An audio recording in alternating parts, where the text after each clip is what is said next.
gonna let y'all figure out who this video is sponsored by.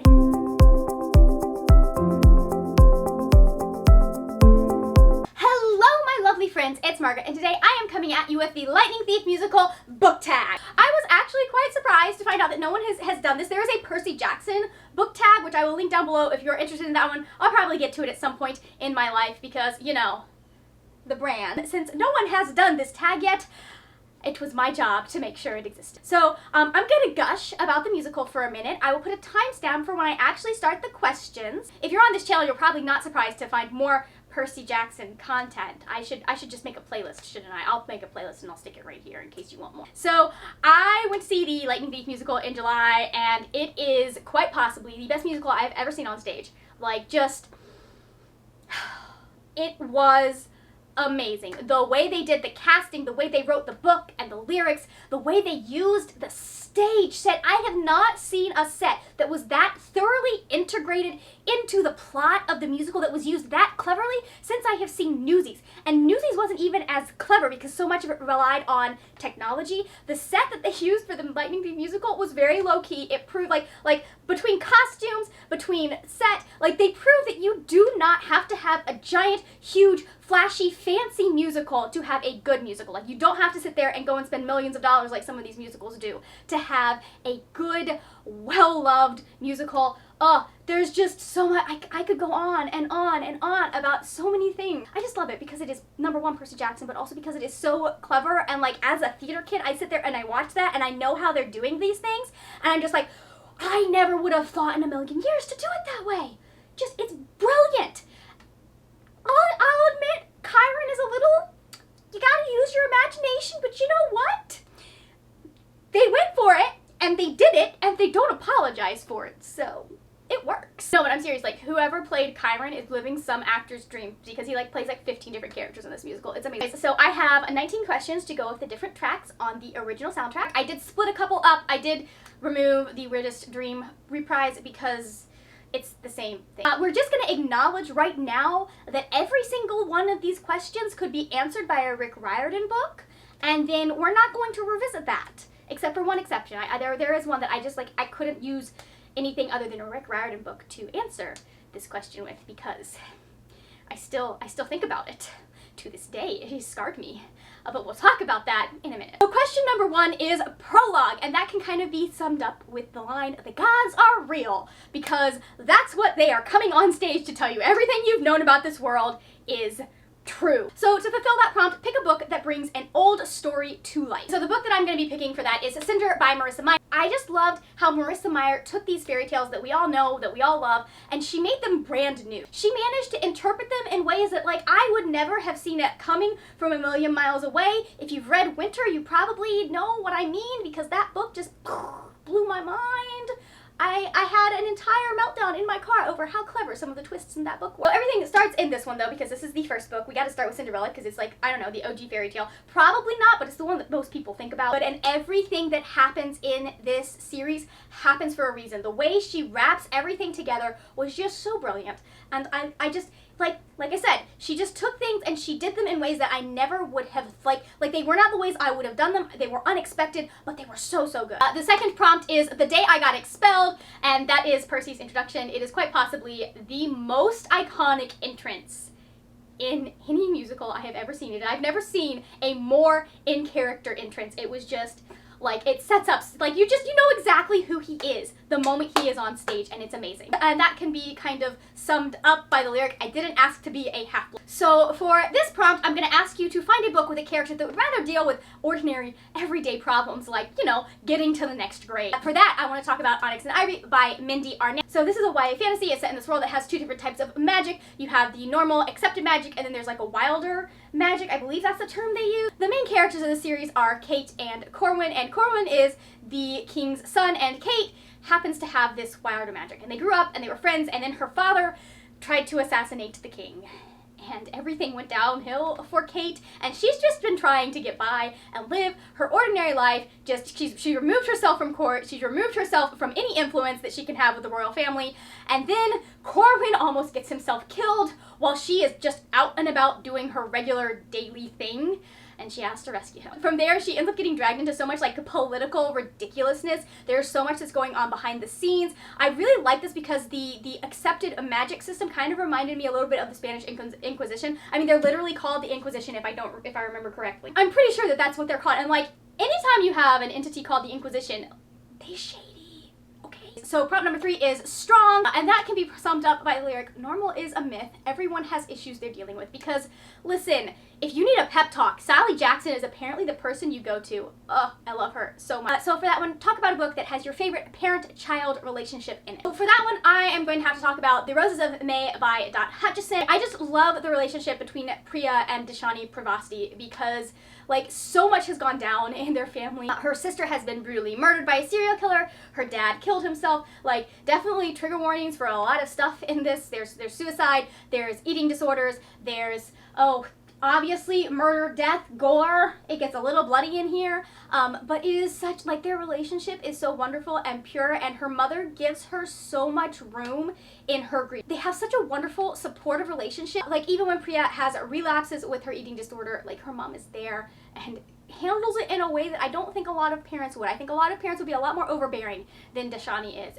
and she gives Priya room, but she also keeps an eye on her, and I love it. It's like, it's so beautifully balanced and wonderful. Number 4 is going to be the Minotaur / The Weirdest Dream, and y'all know what the most important part of this track is. It is the most iconic first meeting in any Percy Jackson anything ever, in any Rick Riordan anything ever. Obviously, it is, you know, when Percy and Annabeth meet, because I'm obsessed with them. It's kind of summed up by the lyric, you drool when you sleep. Not that she's singing it, but you know what? Whatever. Like, come on, that's such a great juxtaposition. He's sitting there, like, thinking he's dreaming about an angel, and she's like, dude, you're drooling. Come on. Can you beat that? No. So for that, I want you to talk about a book that has your favorite Meetcute in it. I'm going to have to go with Cross Your Heart and Hope to Spy. Now, this might just be because I have read this series recently, but listen, like, I love the meeting of the main couple in this series. We have to wait for him because this is book 2, but oh, it is so iconic, and it is so good because he thinks he's got one over on her. He thinks he has, and then she's like, hi, Blackthorn boy. You cannot tell me that this boy did not start doodling Mr. Cameron Morgan in his notebooks the minute Cammy said, hi, Blackthorn boy, because, like, he was shook. He was shook, and it was fantastic. They are so evenly matched and so wonderful, and I love it. So the 5th song we need to talk about is Another Terrible Day. That's Mr. D's song, and he is just, like, it's hilarious. I just want to say, in Dionysus's defense, it is really hard to tell which particular wood nymph is Zeus's favorite because he likes a lot of wood nymphs, I'm just gonna say. And that can be summed up by, great, you haven't been debriefed. For this song, I want you to name a book that does its world building in a clever and unique way. So this recommendation is gonna be kind of like, it's gonna be a specific series because I love this series, but it's also just going to be an author because everything I've read, his world building is just so immersive, and it has you talking different, like you pick up different new vocabulary words, like that are not even English words. And that author is Scott Westerfeld, and I'm going to specifically talk about the Leviathan series. I love this series, if you can see the cover. This is about Darren and Alec, and it is a reimagining of the First World War. If you need your history to be accurate, this is not it. This is not it. However, if you like to have a little bit of fun with alternative history, basically what's happened in this is they've reimagined the World War I conflict, except instead of being like the Axis versus the Allies, it is the Clankers, who are the Austro-Hungarian, is the German, Austrian, etc. And they're known for their really like impressive mech machines. One of the main characters, Alec, has a mech, I don't know what it is, it's got a special name, but he's got a mech robot that he ends up escaping in because he is the son of Franz Ferdinand. Franz Ferdinand did not actually have a kid, but in this book he does. And then the English, the French, like the Allies, they are known as the Darwinists because in this particular world, Charles Darwin unlocked the gene code, and through that they were able to take and like make these incredible creatures. And Darren Sharp is fun because she's a girl and she decides that she wants to be in the Air Force, so she disguises herself as a boy and it joins the Leviathan, which is said dirigible whale.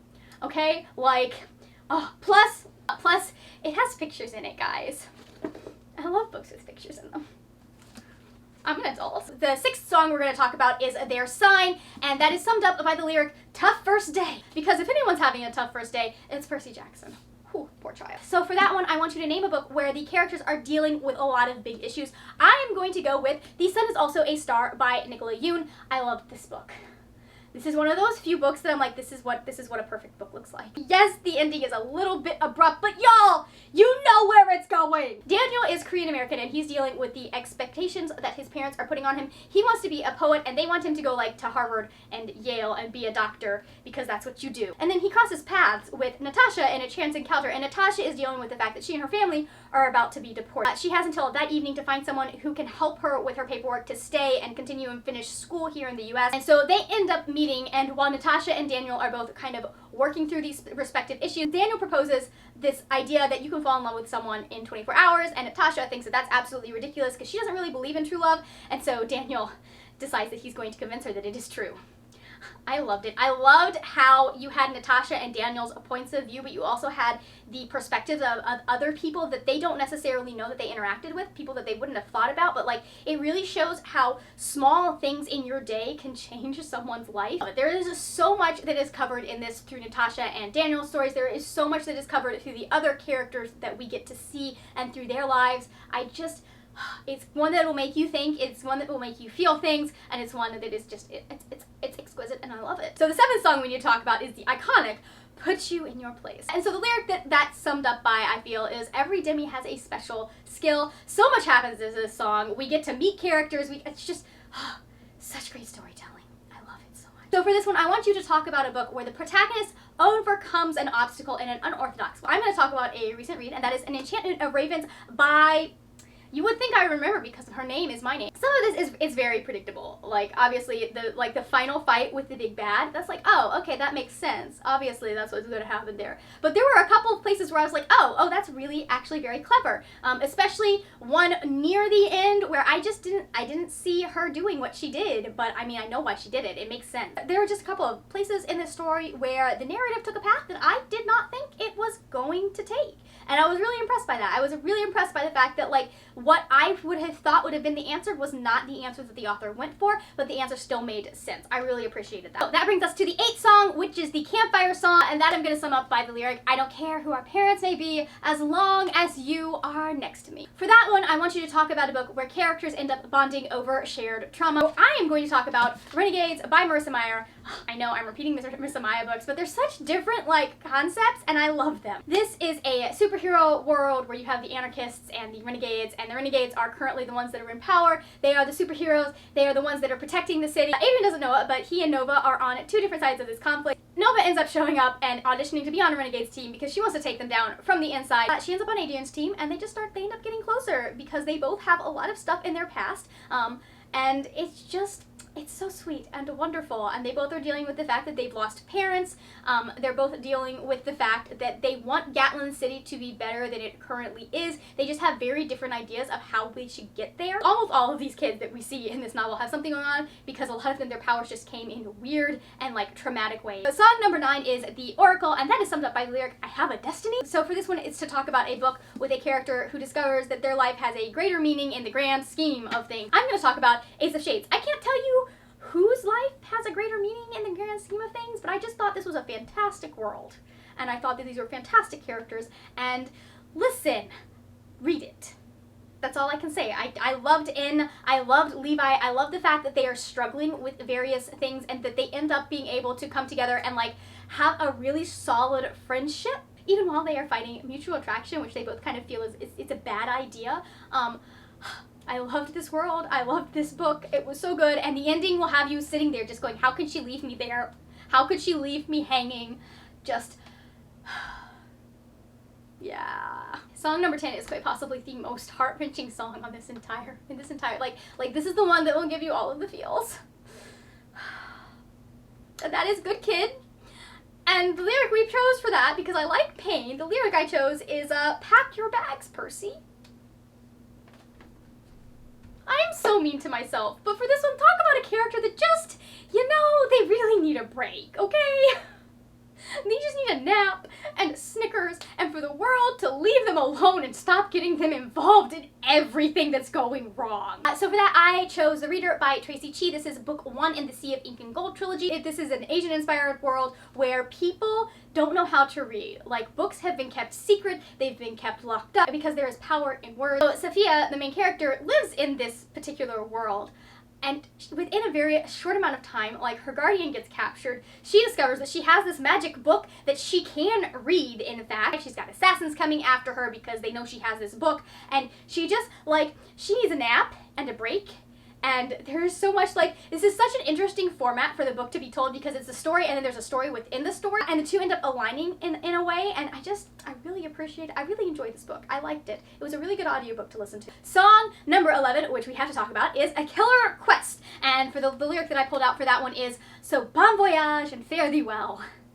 Just what you want to hear when you're going off on a quest with monsters. I feel like this one is pretty self-explanatory. Just pick a book that has an awesome journey in it. I'm going to go with one that has multiple journeys with multiple characters, and that is The 10,000 Doors of January by Alex E. Harrow. I'm not going to talk too much about this book because there is so much to get into with this book, but up top there I do have a full review. So this is about January Scholar, and she lives with her guardian in this giant house that has a lot of mysterious and strange artifacts, and in this house she finds a book that talks about other worlds. And that starts her on an internal journey, which then leads to an external journey because things go very badly after she kind of starts to realize that she is being taken advantage of, as she starts to realize that everything is not as it seems and that the world is so much bigger than she has grown up knowing. It is not a perfect book by any means, but I really enjoyed it. I really liked the world that Alex E. Harrow built, and I really liked the glimpses of different worlds that we got in this book. So, song number 12 is Lost, and for that I picked the lyric, "We're lost in the woods somewhere in New Jersey." So for that, talk about a book where everything starts to go wrong. I chose Six of Crows by Leigh Bardugo. I love this series. It is so good,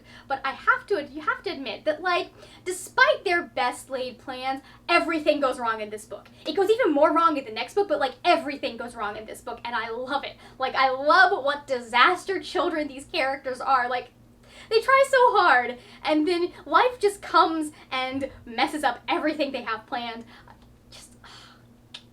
I love it. It is great. I feel like Annabeth and Kaz would have some issues. It would be hilarious to watch them. Song number 13 is what I think, subjectively, is the best song in the entire show. And that is My Grand Plan. It's Annabeth's song, so obviously, hi, I'm an Annabeth stan. You should know this by now. So the lyric that I pulled out for that was, "I will be remembered." So for that, I want you to show us a book where a main character demands your attention. All right, the book I chose to go with that, and the character is The Scorpio Races by Maggie Stiefvater. Listen, I love Puck. Like, Sean is great, but I love Puck because she is not going to let anybody walk over her. She knows who she is, she knows her mind, she knows what needs to be done, she has a plan. Like, she's very much like Annabeth in that way. She has a plan, she knows what she needs to do, and she's going to stick with it and get it done. Like, I love her. Also, I love this series because it has people eating horses. I don't know why that is such a huge turn on for me when it comes to books, but like, apparently I just really like that idea. The next song we need to talk about is Drive, and that one can be summed up by pedal to the metal and drive, because that's basically what is happening. They're just trying to get from wherever to LA. It is such a fun, like, quirky song, and there are so many different things that are happening during this song. It's great. You meet so many characters. This is where the guy that plays Chiron gets to be like a character here and a character here and do this and do that, and it's great. It's just a lot of clever casting and stage direction, and it just makes you go, they knew what they were doing. This one, I want you to talk about a book that covers a lot of things in a fun way. I'm going to go with My Lady Jane by Cynthia Hand, Brody Ashton, and Jody Meadows. This is the first book in the Lady Janie's series, and I love it. You would think with how fast and loose they play with Tudor history in this book, I would not be a fan. But like, they're not trying to be historical. They're trying to critique the history. They're trying to change up what happened. It's great how they weave in a lot of like subtle critique about what is happening today in this period of time, way a long time ago, when Lady Jane Grey was trying to be on the throne of England and Mary I was coming after her. Now, let's be honest, Lady Jane Grey was not the one that was actually trying to be on the throne. It was her father and other relatives that wanted her on the throne because they didn't want Mary on the throne because she was Catholic. There is a lot to unpack there. We're not going to. Just know I recommend this book. Everything it tackles with amazing humor. It's one of those books that like breaks the fourth wall, which I really enjoy when it is done well, and I felt like it was really done well. Song number 15 is The Tree on the Hill. This is the moment where we find out what happens to Talia. And also Grover is just the sweetest bean, and no one should ever be mad at him. I love him so much. Like, the lyric that really highlights this for me is, maybe if I'd been a little bit braver. Just, he blames himself so much for what happened, and it makes me sad. So what we're going to talk about here is a character that struggles with failure. Speaking of books that the character struggles with a lot of self-doubt and like blaming themselves, I'm going to talk about Muse of Fire by Heidi Heilo. So the main character of this is Jeddah, and she has magic in a land where magic is forbidden. However, her family is very poor, and her brother has been taken off to be in the war that is happening. There's a lot in this book to unpack about like colonialism and talking about rebellion and war and all of that. But what we're focusing on right now is the fact that Jeddah has this magic, and they've been using it with their shadow puppets so that they can make money and survive. However, Jeddah ends up getting caught. And that leads to like serious consequences for her family that happen over the course of the book. And on top of that, Jeddah also struggles with bipolar disorder, so she ends up going through a lot of really, really intense highs and really intense lows. And so there's a lot of self-blame going in there. There's a lot of her struggling with depression. She blames herself for what has happened to her family. She is trying to get them out of this. She's trying to fix the situation, and everything she does to try and fix the situation ends up making it worse. Like, just another character who just needs a break. Song number 16 is DOA, and for that I feel like the best lyric to highlight that is, what do you think of my song? So for this one, I want you to talk about a book that has a distinctive vibe, and I am going to be talking about Howls Moving Castle by Diana Wynne Jones. This book has such distinctive characters and a distinctive voice and a distinctive world, and like, it is one of those middle grades that like, it just like, it pops off the page. It's fun, it's witty, it's just, it's like the old school middle grade that you see like with this, with a barrel of laughs, a veil of tears. Like, I just love that setting, that voice, and I love Diana Wynne Jones. Like, this is one of my favorite books. If you can't tell from how beat up and battered this poor paperback is, yeah, I was not kind to this book. I'm very sad that the spine is broken and cracked and all of this has happened to it, but at the same time, I've reread it like 7 times. I'm not sure if that is an accurate number. I've lost count. So song number 17 is Son of Poseidon. The lyric that I pulled out for that is, now face the tide inside of me. So for that, I feel like we need to talk about a book where the character discovers the true power inside of them. For that one, I want to talk about Poison Study by Maria V. Snyder. This is an old school series, and I love it so much. Like, not as old school as Howls Moving Castle, but still, like, let's see, when was it published? This was published in, like, 2006, I'm gonna say? 2005, I was close! Also, these are the superior covers. I don't know what the new covers look like because there are new books out, but these are the superior covers, and I love them. They're so pretty. And evocative. This is about Yelena, and she is on death row for murder, and she ends up being recruited to be the commander's poison taster. So like, she's postponing her death sentence until she gets poisoned by the food that she is eating. I love this series, and one of the reasons that I really love this is because Yelena starts as someone who is a very badass, but she doesn't understand why. She's not quite sure like what happened in this situation where she murdered a man. Like, she knows she murdered him and she did it on purpose, like he deserved it, but like, she doesn't understand entirely what happened in that situation. And so this book is her kind of, as she is trying not to die, as she's learning how to be a good poison taster, it is also her kind of discovering what's going on and discovering how much power she truly has. And I love it. It is so good. It has such a wonderful, I love the romance. If you want enemies to lovers, this is a good one. Song number 18 is The Last Day of Summer. And for that, the lyric that really just highlights what happens in this song is, you're the lightning thief. Poor Percy. He trusted him. For that, I want you to talk about a book with a bad guy that you did not see coming. I'm actually going to pull out a graphic novel, because what would a book tab be if Margaret did not mention a Batman? And I'm going to be talking about Batman Hush. This is the gorgeous deluxe edition that is very heavy and very hard to cart around and read. I really should get like a paperback version as well, but I love it. It's gorgeous. Hold on, look at this. Look at this. Look at this. Okay? Yeah, okay. No One Cares, Margaret. This just so happens to be my favorite Batman story in all of existence. Okay? Tom King's come close. He has come close, but this is by Jeff Loeb, and the art is by Jim Lee. Jim Lee is my favorite person to have ever drawn comics ever. Like, yeah, I understand his women are not always properly proportioned. I just love how he captures his characters. I love the facial expressions he gives them, but this is not a review of the art. This is talking about the story and the fact that, like, the villain in this story, I did not see it coming because he's supposed to be dead. One of them. There are multiple villains in this story. Like, there are a lot that, like, obvious villains because they're really big Batman villains, but one of the most iconic Batman anti-heroes shows up in this novel, and it's not something you expected. I remember the first time I read this, and I was just like, yeah, this person, can you go back to being dead? Because I'm a horrible person. But they also have turned into one of my favorite characters because I love them so much. But like, that's a whole different video.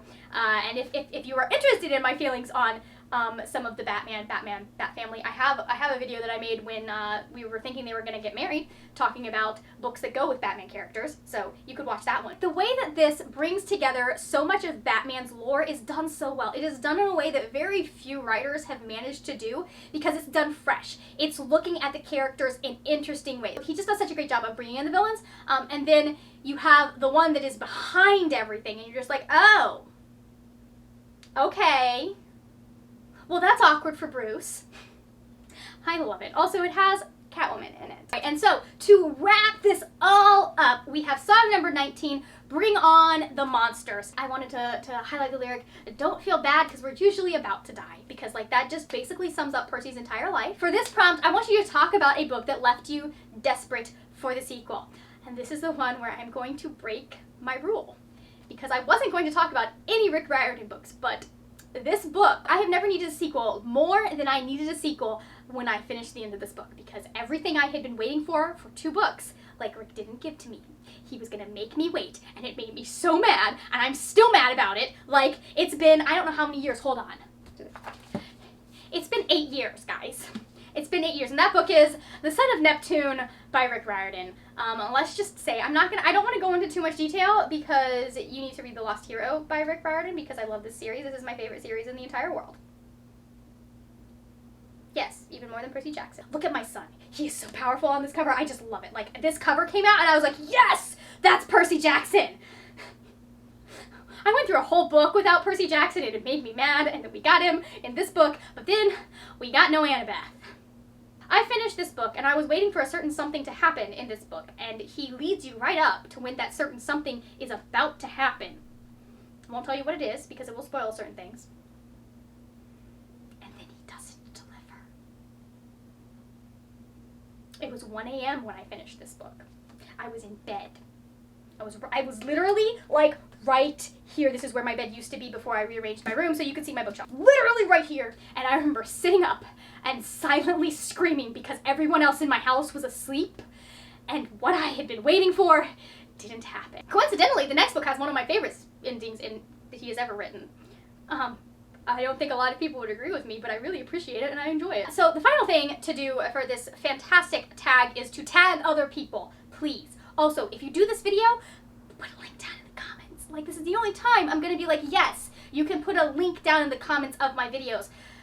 If you do this video, I want to know about it. Tag me on Twitter, all of that good stuff. I will have all of that linked in the description box below. So tag some people. I put out this tweet on Twitter and 25 of you responded. I am blessed. Like, I was expecting like maybe 5 of you. Obviously, I have to tag Kira from Kira the Scrivener, Kenzie from Kenzie Lee T, and Bridget from Bridget Books. I am also tagging, come back here, Allie from Diagon Alley, Allie from Nature of Pages, Bex from Bex and Books, R from Actual Grantaire, Brody from Et Tu Brody, Julia from A Reader's World, Madison from Paperback Mary, Lila from Platts Chris, Ben from Ace of Bens, who also taught me how to do finger guns as emojis, so like, they are my new favorite person. Ishi from Ishi Time, JL Todd, Gabby Cavett from Born with Power, Allie from Allie Emma Reads. I have a lot of Allies that follow me. Evelyn from Harper Evelyn, Tate from Bookish Stars, Sophie from Sophie's Book Nook, Lissy Jacobson, Laura from Bookiosaurus, Knox Reads, Listen from Listen Loves Book, Savvy Book,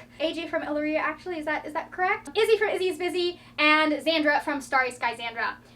All of y'all are tagged. Please let me know if you do this tag. I want to know because I want to hear your thoughts on the musical and the books that you think go with the songs on the musical. Thank you so much for watching. If you enjoyed this video, please give it a thumbs up. Also, hit that subscribe button if you are not already subscribed. That is it for now, my friends. I will see you later when we will talk about more wordy, nerdy things. Bye! The gods are real! Like the Greek gods! Like the one... Sorry. Normal is a myth. Everyone has issues they're dealing with.